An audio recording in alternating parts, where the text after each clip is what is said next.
The real estate market is a roller coaster ride. It's hard to know how to navigate the ups and downs. That's why Joe Cicero of 54 Realty is back with us today to help us understand it all, or at least as much as we can. Good morning. Good to see you again. Good to see you. Glad to be back. Yeah, this must be kind of why you chose this career, because it's not boring, that's for sure. You never know what you're going to get. We need experts that are kind of in the field, in the ground, right, to kind of follow the trends. What say you? How are we doing this time of year? We're doing great. I mean, right now, I'm super stoked about the real estate market. From what we're seeing, you know, there's been a panel of experts who were interviewed by Zillow, and they're expecting the South to actually outperform. So we actually have a graphic of this too that we'll put up here, and explain what the South is looking pretty good. Yeah, they're expecting the South to actually outperform the rest of the markets because of affordability. You know, markets such as Atlanta, Nashville's on there, Charlotte, and then in Florida, what Tampa. Does this kind of show here? It's kind of showing what they expect. You know, underperforming is going to be to the left, to the middle is going to be, they expect it to kind of perform what we're expected, and then outperform is going to be to the right. So you're going to see a lot of these markets that they're expecting to outperform. That are in the South? Mm-hmm. Ah, okay. So Tampa looking pretty good this year, you think? Absolutely. For buying and selling? Yes. Yeah, when you get to lower price points, you know, where you're going to have, it's going to be a little bit more competition. You know, you have your FHA buyer pool. It's going to be a little bit more competitive for the buyers out there, but otherwise an overall healthy market. All right. Looking ahead for the future, kind of big picture as well, what else are you seeing? What's the chatter? Well, I mean, right now, you know, just because of affordability, they expect out west to kind of struggle a little bit. I know that, you know, California, just due to pricing. I know, I think there's another graphic too about kind of putting an extra microscope on California. Yeah, just because of the affordability out there and where prices have gone, they're expecting a lot of those markets to underperform. However, like I said, the South, they expect to do very well.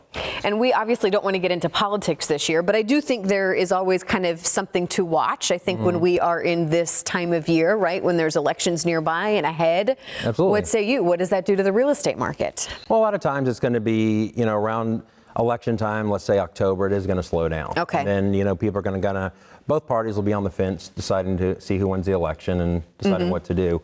Then a lot of times we see where the losing party, I guess, would kind of be on the fence a little bit longer, but, you know, come the first of the year, it'll be. You say by January, it ticks back up and it's life as usual. Yeah, you're going to see the slowdown and there's going to be a lot of press about it, but usually in January, it's kind of status quo. What do you think about for the next several years?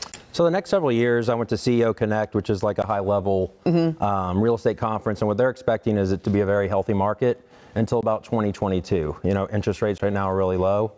Next year, they expect them to creep up a little bit. Okay. But in 2022, I was going to say, what happens in 2022? Well, they're expecting not necessarily a recession, but a market slowdown, a correction. A correction, This one's going to be due to corporate debt. Okay. They're saying 43% right now of publicly traded companies are not profitable. And a lot of this will be due to the technology and then the gas and oil industries. So as we get ready to wrap up here, someone watching this morning maybe thinking about either putting their house on the market or making that move that they're thinking, okay, we are kind of looking at maybe going somewhere else. What say you? What should they consider? Is this a good time of year to go ahead and maybe make some moves? I definitely think so. I mean, it's a very healthy market. So if somebody's looking to sell, it's a very aggressive seller's market. Okay. So I think now's an opportune time. And then obviously if somebody's looking to buy, where interest rates right now are, especially over the recent weeks, I don't think you can beat that. I don't see them going anywhere but up. All right. Well, if anyone, again, watching this morning, we're so thankful you're part of our team now. What would you have them do to kind of get their questions answered and get the process started? They can call us direct at area code 813-435-5411. That's 813-435-5411. And again, offices really located all across the Bay Area. So thank you so much. We look forward to seeing you again soon and hopefully with more good news as well. Absolutely. Thank you.